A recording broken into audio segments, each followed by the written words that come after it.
Bonjour, je vous retrouve aujourd'hui pour une nouvelle vidéo pour apprendre à coudre des fermetures éclairs. Donc ce sont des fermetures éclairs visibles.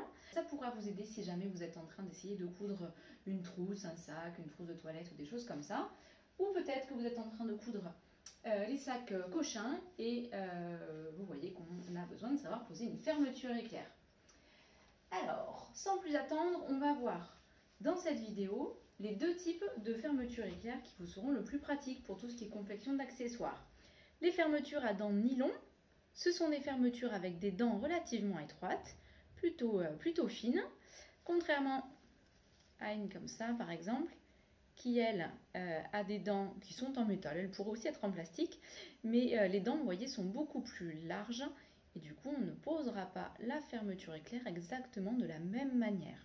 Ou du moins, on essaiera de ruser avec des choses que vous allez découvrir. Allez, sans plus attendre, je vais vous montrer comment on va épingler notre fermeture éclair. Donc ça c'est mon extérieur, ça c'est mon intérieur, ma doublure, et j'ai donc la fermeture éclair. On y va, on va poser l'endroit de la fermeture éclair contre l'endroit de l'extérieur. Endroit contre endroit, et je les installe bord contre bord. Clac, comme ça. Donc là, ma fermeture éclair est un petit peu plus grande que mon morceau de tissu. Sincèrement, ça n'a aucune importance. On n'a pas besoin d'avoir toujours une fermeture qui est pile la bonne taille. Ça sert à rien de courir en mercerie pour en acheter une qui soit parfaite. On a donc endroit du zip contre l'endroit du tissu. Clac. Et on va ajouter l'endroit de la doublure contre l'endroit du tissu. Hop, lui aussi, bien bord à bord. Ça se superpose exactement. Et j'ai donc ma fermeture éclair qui est prise en sandwich entre la doublure et l'extérieur de ma trousse.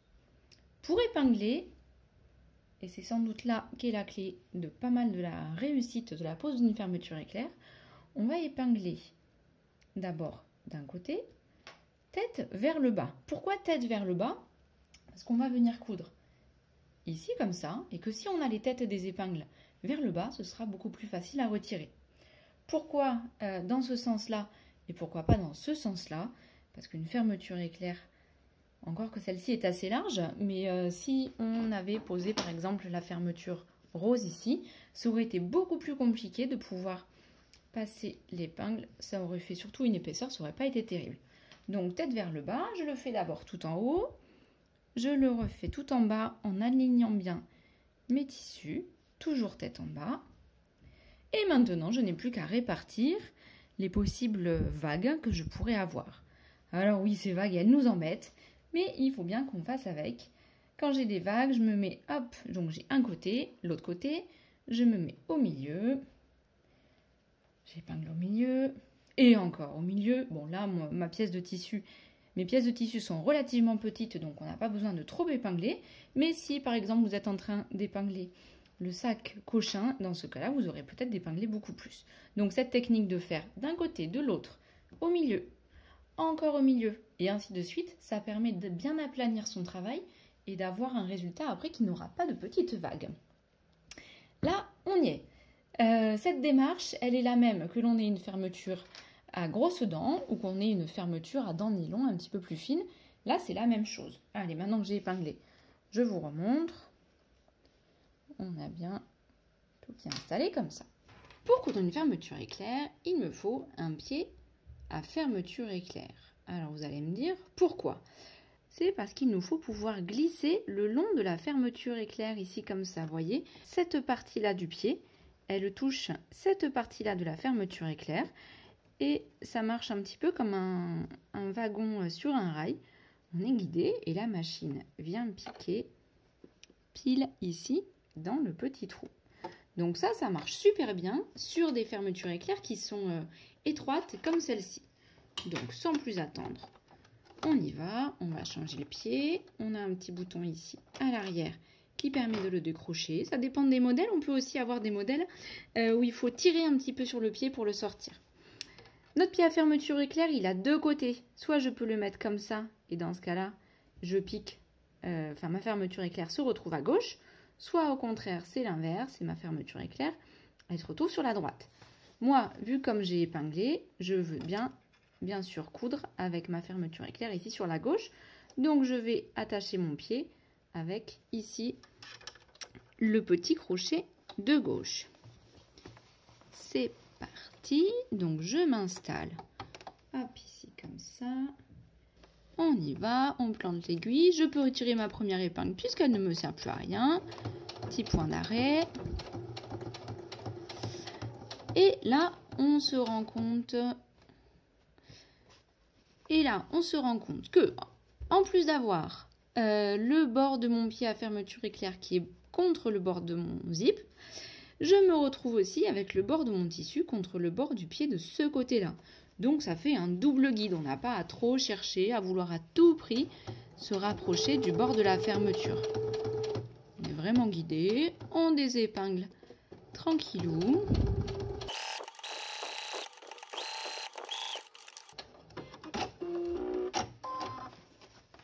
Ça y est, ma fermeture éclair ici, elle est cousue. J'ai bien, si j'ouvre ma doublure qui est contre l'envers de ma fermeture et contre l'endroit, j'ai bien l'extérieur. Donc ici, je me retrouve avec toute une partie de ma trousse. Avant de passer à la façon d'assembler l'autre partie ici au niveau du zip, on va regarder comment on fait quand on a une fermeture éclair qui, comme celle-ci, est assez large. Vous allez voir, c'est pas beaucoup plus compliqué, c'est juste une petite réflexion qui fait quand même un résultat vachement plus chouette après. Donc, vous vous rappelez, le pied à fermeture éclair, il agit comme un wagon sur un rail en étant ici au plus près, en cousant ici au plus près des dents de la fermeture éclair. Notre souci, c'est que ce genre de fermeture, ça a un curseur qui est relativement grand. Le curseur, c'est cette partie-là. Et le curseur étant relativement grand, si on coud avec un pied à fermeture éclair comme celui-ci, on risque d'avoir la couture qui est très très proche du curseur. Et selon l'épaisseur des tissus, on peut se retrouver avec une trousse qui a du mal à s'ouvrir. Donc du coup, mon petit conseil, si c'est possible avec votre machine à coudre, c'est d'utiliser le pied normal de la machine et de décaler tout simplement votre aiguille à fond vers la gauche. Alors moi, c'est pas compliqué. Tac. J'appuie là. Mon aiguille est à fond vers la gauche. Sur d'autres machines, vous avez tout simplement un petit curseur sur le haut, une petite molette que vous pouvez décaler. Et donc,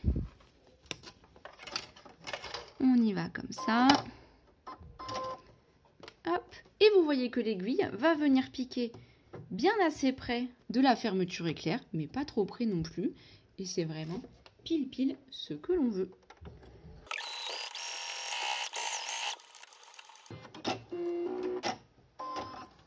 J'ai donc ma doublure ici, et quand j'ouvre, tac, là comme ça, j'ai donc toute une partie de la fermeture qui est cousue. Vous allez me dire, elle est mignonne, mais avec tous ces zips qui sont forcément beaucoup trop grands, elle n'a jamais été embêtée avec le passage du curseur.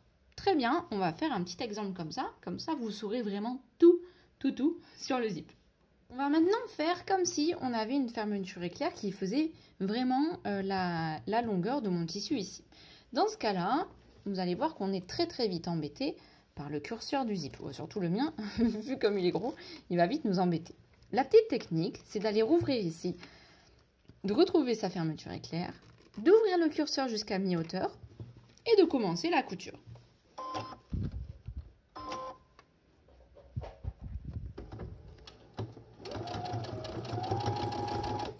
Le fait qu'il manque la fermeture éclair ici sur le côté, ça n'a vraiment aucune importance puisqu'on veut surtout coudre la partie que j'ai ici sous le pied. Donc que cette partie-là se balade sur le côté, vraiment ça n'a aucune importance. On y va jusqu'à sentir qu'on a le curseur qui approche sous nos doigts. Moi je le sens, il est ici. L'idée c'est de ne pas approcher un maximum parce que ça pourrait venir faire dévier notre couture ici à ce moment-là. Allez, disons que j'avance encore un tout petit peu. Là, je m'arrête, je laisse bien l'aiguille plantée, je lève le pied, je vais farfouiller là-dedans, dessous, pour retrouver mon curseur et le relever. Et selon les machines, les curseurs passent ou ne passent pas. Alors moi mon curseur est extrêmement gros, mais j'ai une machine qui a beaucoup de passages sous le pied, donc il est passé sans encombre. Alors on est passé à l'arrière de ma machine pour vous montrer quelque chose.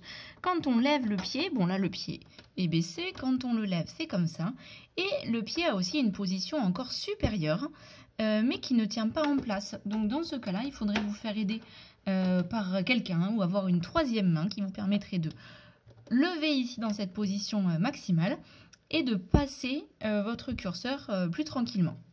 Et si vous avez vraiment tout essayé et que non, ça ne veut pas passer, ben dans ce cas-là, on fait un simple point d'arrêt, on retire le travail, on remonte la fermeture éclair et on reprend sa couture par un point d'arrêt à l'endroit où on l'avait arrêté. Et puis c'est reparti mon kiki. Nous, c'est reparti, on rebaisse le pied. Pendant tout ce temps, vous avez vu, je n'ai pas levé l'aiguille. Ça fait que mon travail, il est resté bien à sa place et que rien n'a bougé. Donc, on est tranquille.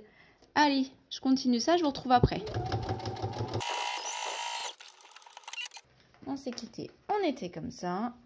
Hop, l'idée, c'est de mettre un bon coup de fer à repasser dans ce sens-là. Donc, là, on a l'extérieur de la trousse. L'intérieur, lui, il est ici. Un bon coup de fer là, ça permet d'avoir une finition qui serait un petit peu plus jolie et d'avoir la fermeture éclair qui s'ouvrira beaucoup plus facilement. Si vous le souhaitez, vous pouvez aussi faire une petite surpiqûre ici sur toute la hauteur. Mais qui dit surpiqûre dit régularité. Donc lancez-vous dedans seulement si vous êtes sûr d'avoir un repère qui sera correct. Sinon, on laisse tomber.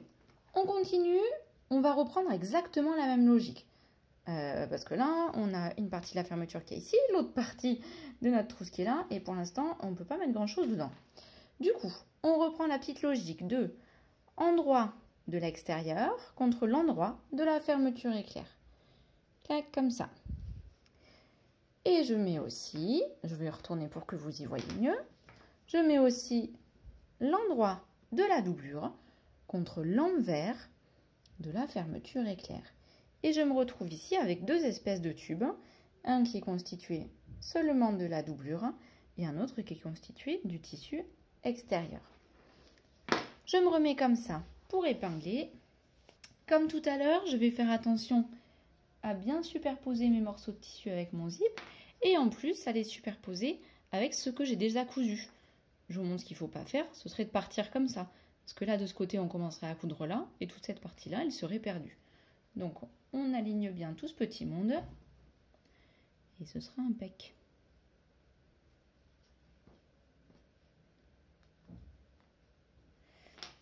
On part de l'autre côté aussi.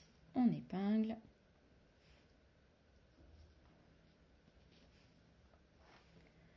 Au milieu.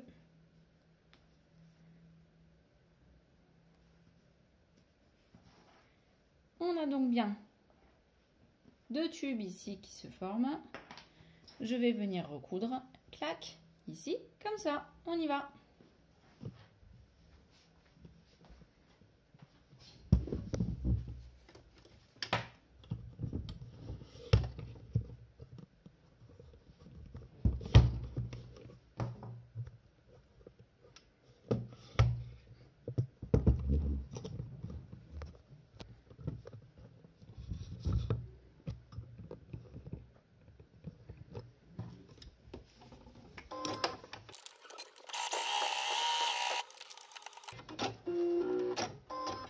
Ça y est, j'ai fait ma couture tout ici et je me retrouve ici avec mes deux parties. Donc j'ai comme deux tubes, l'extérieur d'un côté, l'intérieur de l'autre. Alors quand vous en êtes à cette étape où vous avez les deux tubes, l'idéal ce serait de pouvoir repasser comme on l'a fait de l'autre côté pour que les tissus soient vraiment bien installés d'un côté et de l'autre. Ça peut être facilité si on a une fermeture éclair qui est séparable. Dans ce cas-là, on peut tout bien ouvrir et c'est quand même beaucoup plus pratique. Il ne me reste plus... bon là, ça ne concerne plus tout à fait la fermeture éclair, mais on est tellement proche d'avoir une trousse que je préfère vous donner les tout derniers conseils pour arriver à bien fermer votre trousse, votre sac ou quoi que ce soit. Donc surtout, on met notre curseur à l'intérieur de la trousse ici, comme ceci, plutôt vers le milieu. J'ai épinglé ici, là, là et puis là. L'idée, ça va être de coudre toujours depuis le bas de la trousse, clac, jusqu'en haut, en s'approchant au maximum de la fermeture éclair. Alors vous pourriez coudre effectivement comme ça, mais moi je préfère quand on s'arrête ici au plus près et on reprend la couture de l'autre bas, tac, jusqu'en haut, d'en bas jusqu'en haut. Bon, bien sûr là, le montage fait que je laisserai une ouverture pour pouvoir retourner la trousse, et d'en bas, tchouk, jusqu'en haut. Et voilà, vous connaissez tous mes secrets pour apprendre à coudre une fermeture éclair. J'espère que ça vous aura été très utile. Si vous êtes dans la couture du sac Cochin, courage, vous êtes bientôt arrivé. N'hésitez pas à montrer vos jolies réalisations. C'est la fin de cette vidéo. N'hésitez pas à vous abonner à ma chaîne pour recevoir une notification quand j'en publierai de nouvelles. D'ici là, je vous dis bonne couture et à bientôt.